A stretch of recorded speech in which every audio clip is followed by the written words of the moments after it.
brisé, on était fait exciter. Des centres rouges, postés avec son douce, il l'a voulu tirer. Bonjour à tous et merci de nous suivre sur Calédonia. Nous sommes toujours sur le site de la foire où se passent autour de nous de nombreuses activités et beaucoup de bruit. Donc on va devoir parler très très fort, mes invités. Et Bernard Darras, notre invité, est un peu sourd, donc je vais devoir m'exprimer un peu plus fort, encore plus aujourd'hui.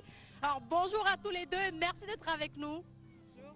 Alors pour cette seconde journée à Téné, nous sommes avec Chloé Lafleur, présidente de l'UPRA, l'unité de promotion et de sélection de races, et Bernard Darras, éleveur bovin de Bourail.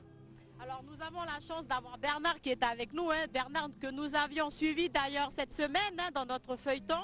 Bernard, nous avons vu la préparation de Murphy qui a gagné hier, qui a raflé des prix pour le concours de l'UPRA bovine. Qu'est-ce que ça vous fait de gagner? Parlez dans le micro, Bernard. Parlez dans le micro. Je suis très heureux parce que c'est un fruit de mon travail, une récompense de mon travail. Et c'est une race que je cherche à développer. Qui est de quelle race, Murphy? Rappelez-nous. Murphy, il est de quelle race? Murphy est un gros master de 22 mois. Il y en a aussi derrière, mais c'est une race que j'ai appréciée parce que c'est une race très douce, qui est contre la tique, qui s'adapte au climat et tout, et facile à travailler. Et quels sont les prix que vous avez raflés hier pendant ce concours?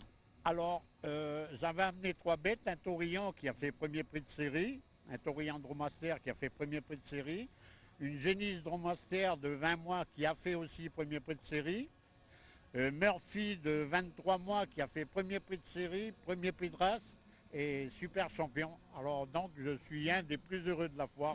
Il y a longtemps que j'attendais ce prix-là. Et nous sommes contents de vous recevoir, Bernard. Chloé, la foire de Bourail, c'est en quelque sorte une vitrine pour les éleveurs calédoniens? Tout à fait.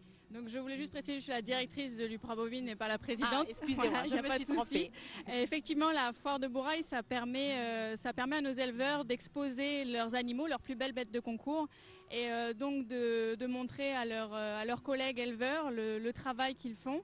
Et puis aussi au grand public, vu que les éleveurs bovins en calédonien sont la très grande majorité des producteurs de viande.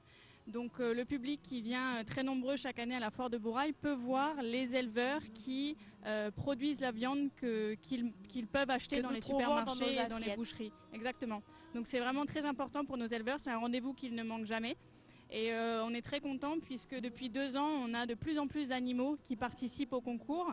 Donc cette année, on avait 75 bêtes présentes sur la foire de Bourail. Donc pour nous, c'est vraiment une très belle compétition cette année. Justement, les animaux concourent, mais qu'est-ce qu'ils, quels sont les critères justement de ces concours-là? Qu'est-ce qu'on félicite? La qualité de la viande, la bête? Donc en fait, il y a plusieurs races qui sont représentées et l'UPRA bovine organise donc le concours bovin donc on a plusieurs catégories comme le disait Bernard. On fait concourir à l'intérieur d'une même race les mâles et les femelles en fonction de leur âge. Donc on a des catégories 12-20 mois, 20-36 mois, 36 mois et plus, et puis des vaches fuitées, c'est-à-dire des vaches avec leurs veaux. Et ce qu'on recherche surtout, c'est des animaux qui correspondent le mieux aux standards des races à laquelle ils appartiennent en fait. Donc comme je te le disais, il y a 7 races différentes. Donc en l'occurrence, on avait la Drotmaster, la Brahman, la Limousine, la Charolaise, la Bramousine, la Sénépole et des croisements également, une catégorie croisement.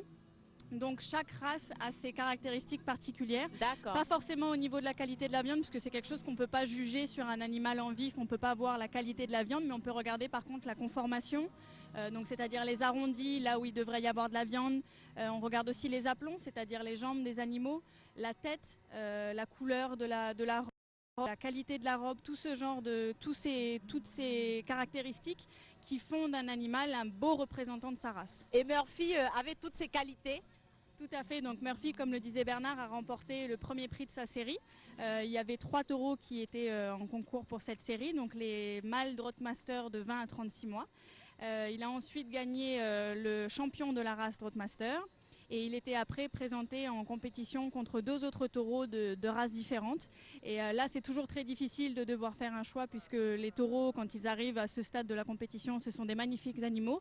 Et puis, ce sont des races différentes, donc c'est assez difficile d'apprécier des races différentes, mais c'est le concours. Et c'était un concours interraces. Et le vendredi, les jurys du concours de l'Upra bovine ont décidé que c'était Murphy qui était le plus beau taureau de cette foire de Bourg-Ride. Donc c'est pour ça qu'il a remporté le super champion. Alors Chloé, l'Upra bovine, c'est une association d'éleveurs. Hein. Alors votre principale mission, c'est de diffuser et d'informer sur le progrès génétique. Vous assurez d'ailleurs la promotion de l'ensemble des races bovines hein, en tenant compte de leurs spécificités, de leur adaptation aux conditions d'élevage de la Nouvelle-Calédonie. Chloé, dans ces progrès, on dit que les animaux ont bénéficié de schémas de sélection efficaces hein, pour augmenter leur performance. Concrètement, qu'est-ce que ça veut dire ? Donc en fait, le principe de sélection, c'est que grâce à un contrôle de performance, c'est-à-dire des données que l'on collecte, notamment sur le poids et sur la conformation, ça nous permet de repérer les animaux qui ont les meilleures performances, c'est-à-dire les animaux qui vont être les plus lourds, puisque nous, comme je disais, on est une filière de production de viande. Donc les animaux les plus lourds avec un meilleur rendement carcasse, une meilleure adaptation également à nos conditions d'élevage. À nos climats. Donc en fait, on arrive à sélectionner ces animaux, à les repérer et on essaye de multiplier cette génétique-là plutôt que des animaux qui feraient partie du même troupeau mais qui ne posséderaient pas le même niveau de performance. Donc on essaye de ne pas faire reproduire les animaux qui ont un niveau de performance moindre et on essaye par contre de vraiment multiplier au maximum les animaux qui ont de bonnes performances. Donc quand on parle de schéma de sélection, on parle surtout de ça, pour améliorer un critère, il faut prendre les animaux qui montrent les meilleures performances pour ce critère et les faire se reproduire. On parle principalement de 2 critères, le critère, on va dire... qualité bouchère. Qualité bouchère et qualité maternelle. C'est ça. Donc en fait, c'est vrai que ce sont 2 grands groupes de critères que l'on regarde beaucoup. Les qualités bouchères, donc c'est surtout au niveau du muscle, des arrondis, vu que le consommateur calédonien a une culture, on va dire, de la viande, qui veut de la viande, des beaux morceaux de viande, des animaux avec des beaux faux filets, un bel arrondi, donc avec beaucoup de viande sur l'arrière. Donc ça fait partie des qualités qu'on regarde. Et maternelle. Et maternelle, donc c'est aussi très important puisque pour avoir des animaux, il faut qu'on ait des mères qui puissent produire ces animaux. Donc les qualités maternelles, on va regarder la fertilité des vaches, leur capacité à produire du lait, leur capacité à bien faire grandir un veau. Donc voilà, ce sont 2 grands groupes, on va dire, de qualité que l'on recherche chez les animaux. Bernard, lui, est un fervent défenseur hein, du Drog Master. Hein. D'ailleurs, Bernard, pourquoi vous êtes aussi attaché à cette race? C'est une race que j'aime. Dans votre micro, Bernard. C'est une race que j'aime bien, en surplus du bétail docile. Donc je faisais du limousin avant, j'ai eu quelques brahmanes qui sont très bien aussi, très belles bêtes, je ne suis pas contre. Mais arrivé à un âge, il faut avoir des bêtes assez dociles. J'ai travaillé avec le quad, donc qui se manipule très bien. Vous avez combien de races dans votre élevage? Des purs, j'en ai 13. Et le reste, c'est du bétail mix. J'ai des 3/4, des 7/8e. Bah, ça va, vous êtes quand même intéressé aux autres races finalement. Oui, je suis intéressé aux autres races. Hein. J'ai du Hereford, j'ai du Brahman, que j'ai participé aux foires aussi, très douce. Mais bon, je me suis attaché au Drommaster parce que... c'est sentimental en fait. C'est sentimental. C'est sentimental. Il y a d'autres éleveurs qui ont d'autres races aussi. Je ne suis pas contre, bien au contraire. Mais cette race-là, je la préfère aux autres races pour mon travail. Chloé, vous comprenez cet attachement à une race en particulier? Oui, tout à fait. On a beaucoup d'éleveurs qui ont cette attache, qui ont, on va dire, un coup de cœur pour une race. Donc évidemment, il faut que la race soit adaptée aussi aux conditions d'élevage de cet éleveur en particulier. Mais on se rend compte qu'il y a pas mal de coups de cœur également pour des races et que voilà, après, Ça se contrôle pas forcément, mais du coup, ça fait des éleveurs passionnés. Et ça, c'est tant mieux. toujours très positif pour la filière, puisque quand on voit des éleveurs comme Bernard qui sont très passionnés par leur travail et qui sont des fervents défenseurs de la race, je trouve que c'est toujours une très belle vitrine pour la filière bovine. Alors, l'insémination en élevage se développe de plus en plus au pays. Hein. Accepter cette pratique, hein, Bernard, c'est aussi faire le choix d'un mode de reproduction hein, qui permet de cibler quelles femelles finalement seront inséminées pendant quelle période et avec quel taureau.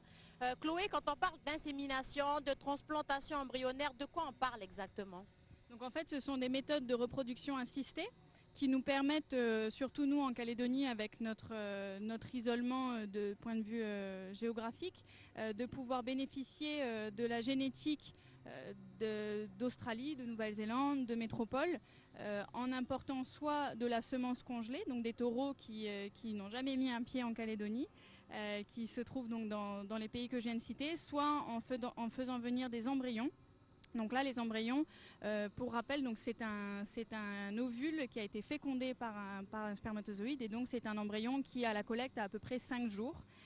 Donc c'est 100% de génétique extérieure, les embryons importés, alors que la semence, ça représentera 50% de génétique importée, vu que cette semence sera inséminée sur des femelles locales. Bernard, en tant qu'éleveur, c'est pas très compliqué tout ça pour vous? Vous arrivez à bien comprendre tout ce que Chloé dit? On a besoin de conseils, il faut s'y connaître. Donc Chloé est là pour nous conseiller.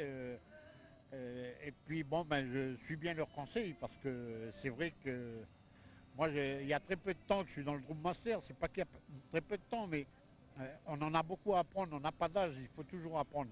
L'âge, qu'importe l'âge, à n'importe quel âge, on en apprend toujours. Donc Chloé qui est très bien placée pour ça. Vous rassure. On prend des conseils avec Chloé et puis d'autres éleveurs qui s'y connaissent un peu mieux. Mettez bien le micro. Voilà, ça vous rassure? Voilà, ça me rassure parce qu'il y a quelqu'un derrière nous qui s'y connaît. C'est pas parce qu'on est éleveur qu'on connaît tout. On en a à apprendre, même par des plus jeunes, on en a à apprendre aussi. Alors pour comprendre de quoi il s'agit, je vous propose de découvrir ce reportage. Hein. On y a assisté à une transplantation embryonnaire au lycée de Pointe-Boute. Regardez ce reportage. Donc là, Stuart, le vétérinaire, est en train de palper les ovaires des femelles receveuses, donc des futures mères porteuses, qui vont être utilisées pour mettre les embryons qui seront collectés plus tard. Et en fait, il est en train de palper les ovaires pour voir de quel côté les vaches ont réagi, c'est-à-dire quel ovaire a réagi au protocole de synchronisation pour déterminer dans quelle corne utérine on va placer l'embryon. Le vétérinaire devra répéter 20 fois cette opération sur les 20 vaches receveuses pour s'assurer que le protocole de synchronisation hormonale ait bien fonctionné. Ce protocole consiste à préparer les femelles 3 semaines avant l'implantation pour que le jour J, les receveuses soient à l'équivalent d'une gestation de 7 jours au niveau hormonal, ce qui correspond à l'âge des embryons provenant de ces 2 vaches donneuses de race Drossmaster. Sur les 20 receveuses qui ont été préparées ici, on en a 2, 3, 4, 5, 6 qui ne vont pas pouvoir être utilisées aujourd'hui. Et puis du coup, tout le reste, les 14 vont être utilisés. Les 2 donneuses sont issues d'un premier transfert embryonnaire réalisé en 2014 au lycée de Pointe-Boute. Aujourd'hui, leurs embryons fécondés à partir de semences de mâles Drossmaster provenant d'Australie sont collectés pour être posés sur les 14 vaches receveuses d'une autre espèce apte à recevoir l'implantation. Le veau héritera donc du patrimoine génétique de la vache donneuse et du taureau donneur. La femelle receveuse ne transmet aucune génétique. L'objectif pour le lycée est de créer le plus rapidement possible un troupeau de race Drossmaster pure d'une 30aine de têtes. C'est une race qui est bien adaptée à nos conditions chaudes tropicales et résistante à la tique. Donc l'exploitation du lycée agricole, on essaye de diminuer au maximum l'utilisation de pesticides et en allant vers une race résistante à la tique, on va arrêter l'utilisation de tiquicides et diminuer notre impact sur l'environnement. Au total, 23 embryons de très bonne qualité ont été prélevés sur les vaches donneuses. 14 ont pu être posés sur les vaches receveuses et 9 sont congelés dans de l'éthylène glycol, ce qui permettra à l'UPRA d'avoir un stock d'embryons Drossmaster pour les reposer lors de prochaines campagnes. Alors, il y a beaucoup de musique autour de nous, donc je vais essayer de rester concentrée. Alors Chloé, l'an dernier, une 60aine d'inséminations ont été réalisées comme celle que nous venons de voir dans ce reportage. Le taux de réussite d'implantation a été de 65%, un résultat exceptionnel, vous me l'avez dit. La campagne cette année compte 136 transplantations, le nombre a doublé. En France, cette pratique se fait depuis quelques années déjà. Pourquoi chez nous, on commence seulement à en parler ? Donc effectivement, l'année dernière, on a posé 77 embryons sur le territoire pendant la campagne qui a eu lieu au mois de juillet. Il y en avait 53 de congelés et 14 donc en frais. 63 en congelé pardon, et 14 en frais. Cette année, on en pose 136, dont 93 en congelé et 43 en frais. Donc c'est vrai que ce qui a fait la différence, en fait, c'est qu'en Nouvelle-Calédonie, le facteur limitant, c'est le nombre de receveuses que l'on peut préparer. Et cette année, les receveuses ont été très bien préparées. Et donc, on a eu beaucoup plus de femelles qui ont pu être intégrées au programme. Et c'est pour ça qu'on a pu poser autant d'embryons. Mais effectivement, c'est une technique qui a été développée il y a déjà plusieurs années, plusieurs dizaines d'années même. Et la technique se vulgarise, donc les coûts sont de moins en moins importants également. Et je pense que ça a fait ses preuves sur le territoire, puisque l'UPRA bovine organise des campagnes de transplantation embryonnaire depuis plus de 10 ans, et que les éleveurs voient le résultat, et que ça donne envie à d'autres éleveurs de s'y mettre. Et comme disait Bernard, que ce soit en insémination ou en embryon, ce sont des techniques assez poussées de reproduction assistée, mais avec le bon conseil et le bon suivi technique derrière, on arrive à avoir des résultats qui sont exceptionnellement bons. Donc on encourage les éleveurs à le faire, puisqu'il y a de réelles retombées économiques pour eux derrière. Bernard, ça vous faisait peur? Comment vous vous êtes lancé? Comment vous avez accepté de faire de la manipulation génétique? De la manipulation pas génétique, mais embryonnaire.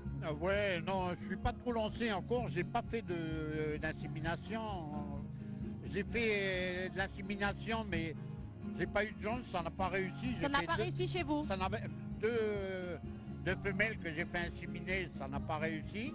Donc, je suis prêt à recommencer. Peut-être que mes bêtes n'étaient pas assez prêtes. Je sais pas, mais je verrai pour faire l'insémination, même des poses d'embryons, parce que ça améliore la race, quoi. On a des bêtes de meilleure qualité, quoi. Ça a un coût pour vous? C'est payant? Oui, mais quand on aime ce métier, le coût, c'est pas trop grave, parce que même amener des bêtes à la foire, qu'importe le prix, pourvu qu'on ait des belles bêtes, c'est le principal. Combien vous avez payé pour ces deux femelles? Pour l'insémination? C'est vraiment abordable. C'est à peu près, un prix à peu près? L'insémination aussi, je peux me permettre, c'est à peu près... Je peux pas trop vous dire. Il veut pas trop nous dire, Bernard. C'est à peu près 5 000 francs par femelle inséminée. 5 000 sans francs? compter la semence qui peut varier de 500 francs à 10 000 francs en fonction de la qualité de la semence qu'on prend. Donc on a des... Chloé, votre micro est trop loin. C'est relativement abordable au niveau de l'insémination artificielle. Donc finalement, il y a un coût pour l'éleveur. L'éleveur doit payer. C'est ça, l'éleveur paye. Donc c'est ça aussi peut-être qui freine les éleveurs. L'éleveur paye, mais c'est grâce à l'UPRA, qui est une association d'éleveurs justement, qui est beaucoup subventionnée par des bailleurs publics. On arrive à avoir des prix qui sont quand même très abordables pour les éleveurs, puisque l'achat d'un taureau peut facilement dépasser le coût d'insémination. Pour ce qui est des embryons, on a un coût également qui est aux alentours, encore une fois, très variable en fonction du prix de l'embryon même, mais tout ce qui est frais vétérinaires, annexes, etc., on est à peu près autour de 100 000 francs pour un embryon posé, incluant le coût de l'embryon même, donc de la génétique. Au total, il paiera combien l'éleveur qui nous écoute et qui doute encore de se lancer, qu'est-ce qu'il faut lui dire pour le rassurer? Combien il va devoir sortir de son porte-monnaie? Alors après, il faut voir aussi ses coûts comme un investissement. Comme je le disais, c'est un investissement sur la génétique, puisque qu'on achète un taureau, qu'on fasse de l'insémination ou qu'on pose des embryons, c'est pour améliorer la génétique. Donc après, on en parlait, il y a différents objectifs, que ce soit en insémination ou en transfert d'embryons. Donc après, tout dépend des objectifs de l'éleveur. On a certains éleveurs qui ont des cheptels assez petits, donc qui n'ont pas d'intérêt, que ce soit économique ou même logistique, à avoir un taureau. Donc on a pas mal d'éleveurs chez qui on fait des inséminations pour cette raison. On a aussi des très gros élevages qui ont plusieurs, j'allais dire dizaines de taureaux, qui en ont en tout cas au moins 30 et qui font quand même des inséminations. Mais là, c'est pour cibler une amélioration particulière sur certaines femelles. Et pour les embryons, on a aussi différents objectifs, que ce soit d'importer une race en Nouvelle-Calédonie, que ce soit d'améliorer la génétique, un critère, comme on disait, que ce soit qualité maternelle ou qualité bouchère sur une race en particulier. Donc, tous ces objectifs mis bout à bout permettent de justifier le coût, que ce soit d'une insémination ou d'un transfert d'embryon, puisque derrière on améliore la génétique des animaux, donc on améliore la productivité du troupeau, de l'éleveur, donc c'est un investissement. Et pour vous, Bernard, qui est éleveur, c'est des bêtes plus résistantes au climat, plus résistantes à la tique. Oui. C'est en quelque sorte un retour sur investissement, votre micro?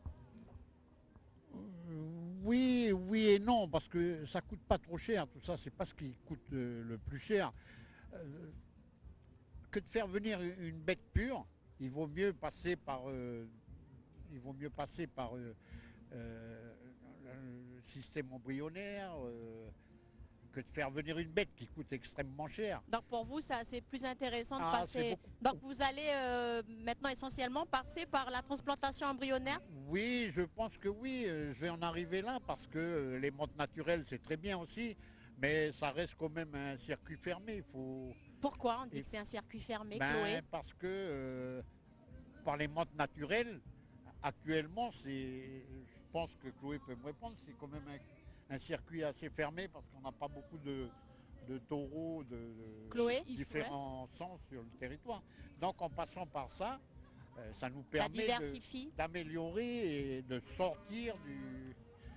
Pas toujours...